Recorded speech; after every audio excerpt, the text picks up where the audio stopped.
අවුරුද්දේ අවසාන වීඩියෝ එකේදී මම හිතුවා අපි හැමෝටම වැදගත් වෙන. ඒ කියන්නේ රටටම වැදගත් වෙන අනාගතේ රටට ලොකු ප්‍රශ්නයක් වෙන දෙයක් ගැන කතා කරන්න ඕනේ කියලා.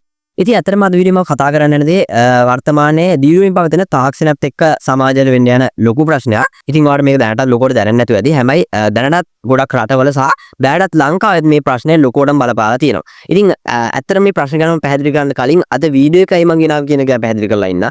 ඉතින් ඇත්තටම අද වීඩියෝ එක මම ගෙනාවේ දැනට මම මේ කියන්න යන ප්‍රශ්න ගැන ලංකාවේ කිසිම ටීවී channel එකකින්වත් අරගෙන YouTube channel එකකින්වත් ප්‍රෝග්‍රෑම් එකක් කරනවා තියෙනවා මම දැක්කේ නැහැ. ඉතින් අන්න ඒ හින්දා තමයි මම වීඩියෝ එක ගෙනාව කියලා හිතුවේ. ඉතින් අවුරුද්දේ අවසාන වීඩියෝ එකකින් හින්දා ස්පෙෂල් වෙන්නත් ඕන හින්දා මම හිතුවා මේ ප්‍රශ්න ගැන ඔයාලව දැනුවත් කරන්න ඕනේ කියලා. ඉතින් කොහොමද ලංකාවේ මේ ප්‍රශ්න ගැන කිසිම දැනුවත් කිරීමක් නොතිබුණාට ගොඩක් පිටරට වලින් මේ ගැන දැනුවත් වීම කරලා තියෙනවා. උදාහරණයක් වශයෙන් BBC News channel එකෙන් මේ ගැන ප්‍රෝග්‍රෑම් එකක් කරලා තියෙනවා මේ ප්‍රශ්න ගැන. ඒ වගේම තවත් ගොඩක් රටවලින් මේකට නීතිමය ක්‍රියාමාර්ග කරන් තියෙනවා 50 සම්මත කරලා තියෙනවා. ඒ වගේ දේවල් මෙන්න මේ ප්‍රශ්න ගැන කරලා තියෙනවා. ඉතින් මේක මම කියද්දි ඔයාලා නිකන් සරලව තේරෙන්නේ නැති මම මේ කතාව කියද්දි නිකන් මොකක් හරි ප්‍රශ්නයක් ගැන කියන්න යන්නේ කියලා. හැබැයි ඇත්තට මේ ප්‍රශ්නේ ඔයාට පෞද්ගලිකව බලපාන්නත් පුළුවන්. ඒ කියන්නේ මම මේ කියන්න යන දේ ඇත්තටම තාක්ෂණයත් එක්ක යන දෙයක්. ඒ කියන්නේ අලුත් තාක්ෂණයත් එක්ක අනිවාර්යෙන්ම ජීවත් වෙන කෙනා නම් අඩුම තරම ආගාව ස්මාර්ට් ෆෝන් එකක් කර තියෙනවා නම් අනිවාර්යෙන්ම අද වීඩියෝ වලට බලන්න වෙනවා. මොකද මේ තාක්ෂණයත් එක්ක අප්ඩේට් වුනේ නැත්නම් අනිවාර්යෙන්ම ඔයාලට මේ ප්‍රශ්නෙන් ගැලවිලා යන්න බෑ. අනිවාර්යෙන්ම මේ ප්‍රශ්නේ කොටස් කරුවෙක් වෙනවා ඔයත්. ඉතින් ඒ හින්දා අද වීඩියෝ මම ඔයාලට පැහැදිලි කරනවා සම්පූර්ණයෙන්ම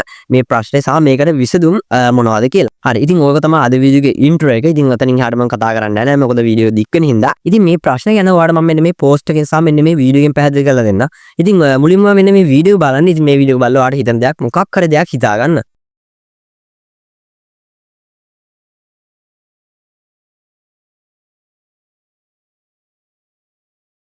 හරි දැන් අපි මෙන්න මේ පෝස්ට් එකක් බලමු.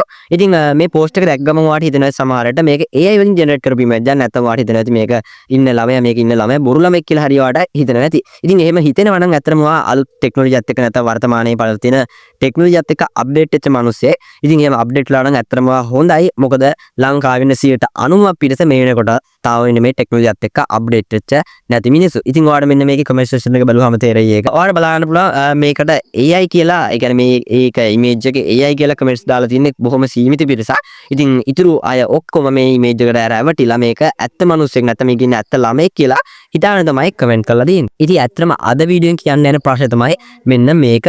ඉතින් ඔයාලට දැන් මම කලින් පෙන්නපු වීඩියෝ දැන් මම පැහැදිලි කරලා ඉන්නා. ඉතින් ඔයා සමහරට මේ වීඩියෝ එක බලුවාම ඔයාලට හිතෙන්නේ නැති කෙලින්ම AI කියලා. ඉතින් කොහොමවත් සමහරට මම හිතන්නේ 99%කටම හිතෙන්නේ නැතුව ඇති මේ වීඩියෝ එක AI කියලා. ඇත්තටම ඔයාලට මම කලින් පෙන්නපු වීඩියෝ එක 100%ක්ම AI හරහා ජෙනරේට් කරගත්තු වීඩියෝ එකක්. ඉතින් ඇත්තටම ඔයාලට හිතෙනවා ඇති කොහොමද මේ වගේ එකක් ජෙනරේට් කරේ කියලා. ඉතින් ඔව් දැනට තියෙන ටෙක්නොලොජි එක මේ තරම්ම දියුණු වෙලා තියෙන්නේ. ඒ කියන්නේ ඇත්තම වගේ වීඩියෝස් දැනට ජෙනරේට් කරගන්න පුළුවන්. ඉතින් සමහරට ඔයාලට හිතෙනවා ඇති මේක මොන ප්‍රශ්නයක්ද මේක ප්‍රශ්නයක්ද කියලා වගේ දේවල් හිතනවා ඇති. ඇත්තටම ඒක ඔයාලට හිතන එක සාමාන්‍යයි. හැබැයි ඔයාලට මම මේක මෙහෙම පැහැදිලි කරලා දෙන්නම්. මේක ඇත්තටම ගොඩක් බරපතල ප්‍රශ්නයක්. ඉතින් දැනට ලංකාවේ වර්තමාන තත්ත්වෙත් එක්ක කිව්වම මේක ඔයාලට හොඳම තේරෙයි. ඉතින් ඔයාලා දන්න දැනට ගම් වතුර ආව සුළු ගම් ආව ඔය වගේ දේවල් වුණා.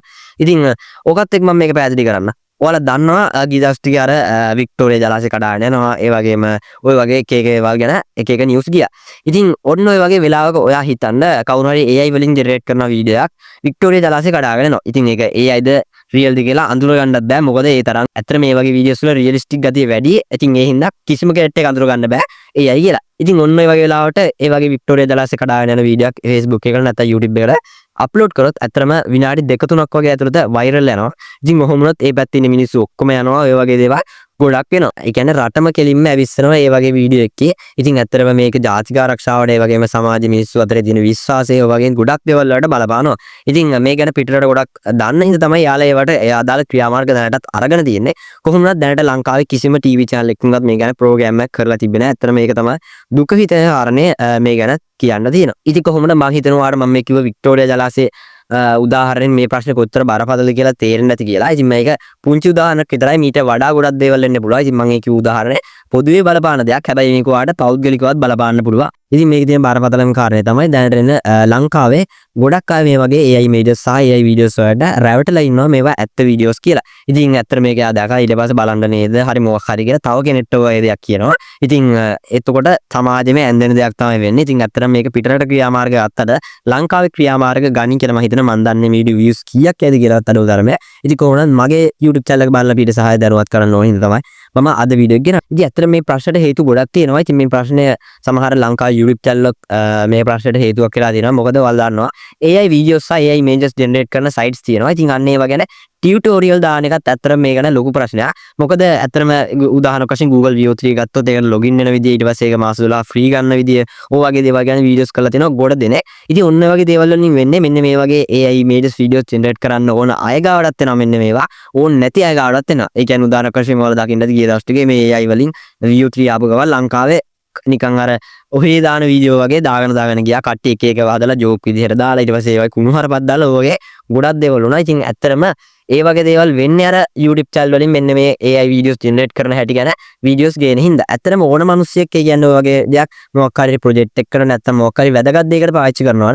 ඒ මිනිස්සයා කවදා YouTube වීඩියෝ බලන්නේ Google එකේ search කරලා self study කරලා තමයි ඒ website එකට ගිහලා login වෙලා අදාළ වැඩ කටයුතු ටික කරගන්නේ. ඉතින් කොහොමවත් අර විදිහට වීඩියෝ එකක් දැම්මහම ලංකාවේ ඕන අයත් මේක දැනගන්නවා ඕන නැති අය දැනගන්නවා. ඉතින් එන්නේ ඒ හින්දා එන්නේ මේ වගේ වීඩියෝස් දාන අයත් මම හිතනවා ඉතින් මම හිතනවා මේ වගේ වීඩියෝ දාන අයත් මේ ප්‍රශ්නේ කොටස් කරුව කියලා. හරි. ඉතින් දැන් අපි කතා කරමු ඇත්තටම මම කතා කරා වැඩිද මන්ද කමන්නේ. හරි කොහොම හරි අපි දැන් කතා කරමු වෙනස් රට වලින් මේ ප්‍රශ්නෙට අරගෙන තියෙන විසඳුම් මොනවාද කියලා. ඉතින් උදාහරණයක් වශයෙන් පිටරට ගොඩක් ඔය නිවුස් channel ඒ වගේ දේවල් වලින් ප්‍රෝග්‍රෑම් කරලා තියෙනවා මේ ගැන. ඒ කියන්නේ කොහොමද වීඩියෝ එකක් AIද රියල්ද කියලා කොහොමද ෆිල්ටර් කරගන්නේ කියන එක ගැන ගොඩක් TV ප්‍රෝග්‍රෑම්ස් කරලා දෙනවා. ඉතින් අපේ රටේ ඔය TV channel වලට මේ වගේ ප්‍රෝග්‍රෑම් දෙක තුනක් කරලා මේ විදිහට අපිට පබ්ලික් කරන්න පුළුවන්. එතකොට සමාජය දැනගන්නවා මේ වගේ දේවල් ප්‍රශ්න තියෙනවා. එතකොට එයාලට සඳහන් කරගන්න පුළුවන් ඇත්තට මේකේ AIද රියල්ද කියලා. ඉතින් ඔය වගේ වීඩියෝස් නැත්නම් ඔය වගේ ප්‍රෝග්‍රෑම් ගොඩක් පිටරට නාලිකාවලින් කරලා ජනතාව දැනුවත් කිරීම කරලා තියෙනවා. ඉතින් කොහොම වුණත් ඇත්තටම මේ ප්‍රශ්නෙට තියෙන හොඳම විසඳුම තමයි ඕක. මොකද කොච්චර කිව්වත් ඔය AI images videos generate කරන එක නවතින්නේ නැහැ. හැබැයි ඒකට විසඳුමුත් කරලා තිනවා පිටරට සමහර රටවල් වලින්. ඒ කියන්නේ මෙන්න මේ AI videos ඇත්ත වගේ අප්ලෝඩ් කරලා පබ්ලික් කරන අයට එරෙහිව නීතිමය ක්‍රියාමාර්ග ගත්ත රටවලුත් තියෙනවා. ඒ කියන්නේ උදාහරණ වශයෙන් මම රටවල් මොනවද කියලා කියන්නේ යුරෝපයේ ගොඩක් රටවල් වල මේ වැඩේ කරලා තියෙනවා. ඒ කියන්නේ එයාලා වෙනම නීති සහ බණක් සම්මත කරලා දෙන මේ ගැන. ඒ කියන්නේ AI වීඩියෝ එකක් එයාලා අප්ලෝඩ් කරනවා නම් අනිවාර්යෙන් මේක AI කියලා කොහේ හරි සඳහනක් තියෙන්න ඕනේ. එතකොට එහෙම දැම්මේ නැත්නම් අනිවාර්යෙන් මෙයාලට එරිව දැඩි දඩුවා සහිතව නීතිමය ක්‍රියාමාර්ග ගන්නවා කියලා එයාලා දාලා තිනවා. ඉතින් ඔය වගේ වාට Google එකේ search කරොත් ඇත්තටම මේ රටවල් මොනවද ඔය වගේ දේවල් හොයාගන්න පුළුවන්. ඉතින් ওই විදිහේ විසඳුම් කිහිපයක්ම දෙනවා. ඉතින් අපිට මේක දෙපැත්තක් තියෙනවා. ඒ කියන්නේ අපිට මේක බලන කෙනා මේකට පුරුදු කරන්න පුළුවන් මේක AIද නැත්නම් රියල්ද කියලා අඳුර ගන්න විදියට. සහ අනිත් පැත්තෙන් අපිට පුළුවන් මේ වීඩියෝස් අප්ලෝඩ් කරන අයව නතර කරන්න. ඉතින් ওই දෙපැත්තෙන්ම නීති දාලා මේක නතර කරපු රටවලුත් තියෙනවා. ඉතින් කොහොම වුණත් ඒවා 100%ක්ම සාර්ථක වෙන්නේ. හරි. දැන් මම ඔයාලට කියා දෙන්න යන්නේ කොහොමද මේ විදිහේ වීඩියෝ එකක් AIද රියල්ද කියලා කොහොමද සරලව අඳුරගන්නේ කියලා. ඉතින් අත්‍තරම කිව්වොත් ඔයාලා දන්න Google View 3 Sora AI වගේ ඒ වගේන් තමයි ගොඩක් වෙලාවට මේ විදිහේ වීඩියෝස් ජෙනරේට් කරන්නේ. ඉතින් අන්න ඒ වගේ ජෙනරේට් කරනවා නම් ගොඩක් වෙලාවට එයාලා වෝටර්මාක් එකක් එක තමයි එවන්නේ. ඒ කියන්නේ එයාලා ප්‍රීමියම් ප්ලෑන් එකක් නැත්නම් ඒ කියන්නේ අපි යාලගේ ප්ලෑන් එක සබ්ස්ක්‍රයිබ් කරලා නැත්නම් ෆ්‍රී ප්ලෑන් එකක් නම් අපි යූස් කරන්නේ. ගොඩක් වෙලාවට අපිට වෝටර්මාක් එකක් එක්ක තමයි එයා ඒ වීඩියෝස් ජෙනරේට් කරලා යන්නේ. ඉතින් එන්නේ වෝටර්මාක් එකෙන් අපිට අඳුර ගන්න පුළුවන් මේ වීඩියෝ එක AI කියලා. ඉතින් එහෙම තිබ්බේ නැත්නම් වෝටර්මාක් එකක් නැතුව සමහර වීඩියෝස් දානවා. ඉතින් සමහර අය වෝටර්මාක් එකේ උඩින් මොකක් හරි අපේස්ට් කරලා ඒ විදිහට වීඩියෝ එක අප්ලෝඩ් කරනවා එඩිට් කරලා. ඉතින් ඒ වගේ වෙලාවට අත්‍තරම ඒක AI දෙක අඳුර ගන්න කිසිම ක්‍රමවේදයක් නැහැ. අපිට පුළුවන් හැබැයි අපේ මොලේ පාවිච්චි කරලා මේ වැඩේ කරගන්න. ඉතින් ඇත්තටම කිව්වොත් ඔයා ඒ වගේ මොකක් හරි වීඩියෝක් දැක්කොත් ඒ කියන්නේ මොකක් හරි හිතා ගන්න බැරි විදිහේ මොකක් හරි සිදුවීමක් වෙන වීඩියෝක් දකින්න. ඉතින් යන්නේ ඒ වෙලාවට ඔයාලා අනිවාර්යෙන් මේක විශ්වාස කරන්න යන්න එපා. ඔයාලා ඒ වෙලාවට හිතලා බලන්න මේක කොහොමද වෙන්න පුළුවන්ද නැද්ද කියලා. ඉතින් හිතන්න බැරි නම් ඔයාට මේ වීඩියෝ එක පොඩ්ඩක් බලන්න පුළුවන්. ඇත්තටම ඔය වගේ වීඩියෝ ගොඩක් zoom කරලා පික්සල් එක බැලුවාම තනි පික්සල් එකකින් පික්සල් එකකට බැලුවොත් එහෙම ඇත්තටම මේක AI කියලා සරලම පැහැදිලි කරගන්න පුළුවන්. කොහොමද අපිට එහෙම ඉන්න ගමන් සාමාන්‍ය මනුස්සයෙක් කරන්න බැරි හින්දා ඇත්තටම වාඩ පුළුවන් ඒකේ වීඩියෝ එකේ බෑග්ග්‍රවුන්ඩ් එක වගේ එහෙම බැලුවොත් එහෙම ඒකේ අර ගස්වල කොළ සහ පාට වගේ දේවල් නිකන් ලාවට වෙනස් වෙනවා වගේ 100%ම බලා ගන්න පුළුවන්. ඇත්තට මේ වගේ පොඩි වෙනස් වීම් තියෙනවා නම් ඒක සම්පූර්ණයෙන්ම AI වීඩියෝ එකක්. ඉතින් මේක වාට හිතලාමයි කරන්න ඕනේ. නැත්නම් ඔයා දැකපු ගමන් මේක ෂෙයා කරනවා මෙලන්න නේද කියලා හරි කාට හරි වගේ ෂෙයා කරනවා. ඉතින් ඇත්තට මේ වගේ හිතන්න බැරි අමුතු වීඩියෝවක් දැක්කොත් ෂෙයා කරන්න යන්න එපා. අනිවාර්යයෙන්ම මේක AIද නැද්ද කියලා කාගේ හරි දාන්න කෙනෙක්ගෙන් හරි අහලා බලන්න. හරි. ඉතින් මම හිතනවා අද වීඩියෝ වලට වැදගත් වෙන්න ඇති කියලා. ඉතින් අවසාන වීඩියෝ විතර මම අද වීඩියෝ ගෙනාවා. ඉතින් සති දෙකේ වීඩියෝස් දාන්න පෙරනවා. ඉතින් කොහොමනත් අනිලඟ වීඩියෝ එක මේ සතිය දාන්න බැරි වෙයි. අනිවාර්යයෙන්ම දවස් කිහිපයකින් හරි සති කිහිපෙකින් හරි අලුත් වීඩියෝ එකක් අරන් එනවා. කොහරි මම හිතනවා අද වීඩියෝ වලට ගොඩක් වැදගත් වෙන්න ඇති කියලා. ඉතින් අද වීඩියෝ එක මුලින් සබ්ස්ක්‍රයිබ් කරන්න කියන තමයි තුනයි. ඉතින් අපේ YouTube channel එක හොඳයි නා අනිවාර්යෙන්ම subscribe කරන්න. ඒ වගේම මේ වීඩියෝ එක වැදගත් වුණා නම් ඒ වගේම ඔයාලට මේ වීඩියෝ එක හොඳයි කියලා දැනුණා නම් අනිවාර්යෙන්ම ඔයාගේ යාළුවන්ට බාර share කරන්න. මොකද මේ වීඩියෝ එක එයාලට ගොඩක් වැදගත් වෙන්න පුළුවන්. ඉතින් වීඩියෝ එක හරියට like එකක් දාන්න YouTube channel එක subscribe කරන්න යාළුවෝ බාර share කරන්න කියලා මතක් කරනවා. එහෙනම් තවතුරු වීඩියෝ එකක් සුබ දවසක්.